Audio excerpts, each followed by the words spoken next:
নমস্কার, দেখছেন Kolkata TV digital. আপনাদের সঙ্গে রয়েছি আমি ঋষিকেশ। কারো কাছে তিনি সমাজসেবী, কারো কাছে তিনি সর্বনাশী।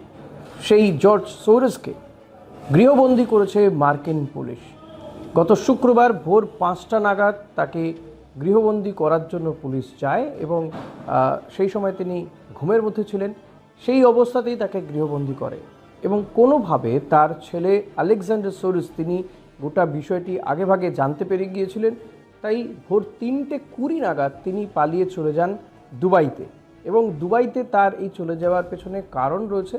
সেই কারণটা হচ্ছে যে সংযুক্ত আরব আমিরাতের সঙ্গে আমেরিকার কোনো প্রত্যর্পণ চুক্তি নেই। তাই এই আলেকজান্ডার সোরসের বিরুদ্ধে যদি কোনো অভিযোগও থাকে এবং সেই অভিযোগে যতই প্রমাণ থাকুক না কেন, তাকে খুব সহজে আমেরিকা নিজেদের দেশে প্রত্যর্পণ করতে পারবে না। তবে এই জর্জ সোরসকে কেন তাকে গৃহবন্দী করা হলো, যেটা জানা যাচ্ছে তার বিরুদ্ধে একাধিক অভিযোগ রয়েছে। বিপুল সম্পত্তির মালিক, বিভিন্ন সংস্থাতে বিনিয়োগকারী জর্জ সোরস, তার বিরুদ্ধে একাধিক অভিযোগ রয়েছে। সেই অভিযোগের মধ্যে অন্যতম অভিযোগ এই সদ্যই যে 2024 সালে বাংলাদেশে হাসিনা সরকারের যে পতন, সেই পতনের মূলে নাকি জর্জ সোরস রয়েছে এবং তিনি নাকি এক্ষেত্রে এই যারা হাসিনা বিরোধী তাদেরকে টাকা বা অর্থ জুগিয়েছেন। এমনকি 2024-এ ভারতে নরেন্দ্র মোদীর বিরুদ্ধে নির্বাচনে তিনি নাকি সেখানে টাকা বা অর্থ বিনিয়োগ করেছেন। এমনই গুরুতর অভিযোগ রয়েছে জর্জ সোরসের বিরুদ্ধে। শুধু তাই নয়, মার্কিন যুক্তরাষ্ট্র থেকে তিনি মার্কিন যুক্তরাষ্ট্রের বিরোধী এমন বহু কাজ করেছেন বলে জানা যাচ্ছে। তিনি নিউ ইয়র্কেরই একটি কাটনাতে একটি বিশাল এস্টেটে বসবাস করতেন এবং আপনাদের বললামই যে সাম্প্রতিক সময়ে বাংলাদেশ বা আমাদের দেশে সরকার পতনের চেষ্টা করা হয়েছিল বলে তার বিরুদ্ধে অভিযোগ এবং সেক্ষেত্রে তিনি বিনিয়োগ করেছেন, ষড়যন্ত্র করেছেন।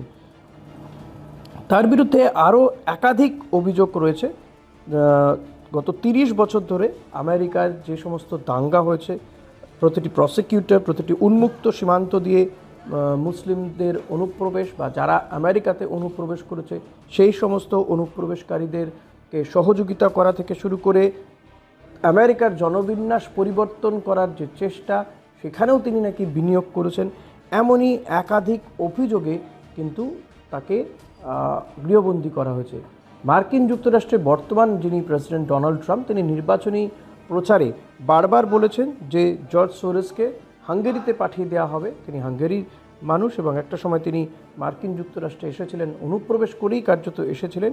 কিন্তু তিনি ক্ষমতায় আসার পরে, অর্থাৎ ডোনাল্ড ট্রাম্প তিনি ক্ষমতায় আসার পর থেকে গোপনে গোপনে এই জর্জ সোরসের বিরুদ্ধে কিন্তু কাজ শুরু করে দিয়েছিল মার্কিন সংস্থা, মার্কিন পুলিশ, তারা কিন্তু কাজ শুরু করে দিয়েছিল।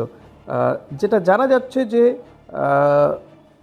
এই যখন ভোর 5টা নাগাদ, গত শুক্রবার ভোর 5টা নাগাদ যখন জর্জ সোরস ঘুমোচ্ছিলেন, ঠিক সেই সময় নিউ ইয়র্কে কাটনার সোরস এস্টেট ঘিরে ফেলা হয়। 47 জন এজেন্ট তারা ঘিরে ফেলে। 12টি সাজোয়া গাড়ি ছিল এবং তার মাথার উপর দিয়ে, অর্থাৎ ওই বাড়ির চারপাশ কিন্তু মার্কিন পুলিশ তারা ঘিরে ফেলেছিল। এমনকি হেলিকপ্টার, একাধিক হেলিকপ্টারও ছিল। সমস্ত দিক থেকে তাকে ঘিরে ফেলা হয়, তারপরে তাকে নজরবন্দি করা হয় বা গৃহবন্দী করা হয়। এমনই নানান বিস্ফোরক তথ্য পাওয়া যাচ্ছে এবং তার ছেলে আলেকজান্ডার সোরস তিনি তার ব্যক্তিগত চপারে চলে যান দুবাইতে এবং সেটাও জানা যাচ্ছে যে সময় শুক্রবার দিনই ওই ভোর 3:20 নাগাদ তিনি দুবাইতে পালিয়ে যান। এই জর্জ সোরসের বিরুদ্ধে একাধিক অভিযোগের মধ্যে যেটা জানা যাচ্ছে যে আপনাদের বললাম যে ডোনাল্ড ট্রাম্প তিনি ক্ষমতায় আসার পরেই এই জর্জ সোরসের বিরুদ্ধে নানান কাজ শুরু করেন, তাকে যাতে গৃহবন্দী করা যায়। তার বিরুদ্ধে যে অভিযোগগুলো রয়েছে সেই অভিযোগগুলোকে একাট্টা করা।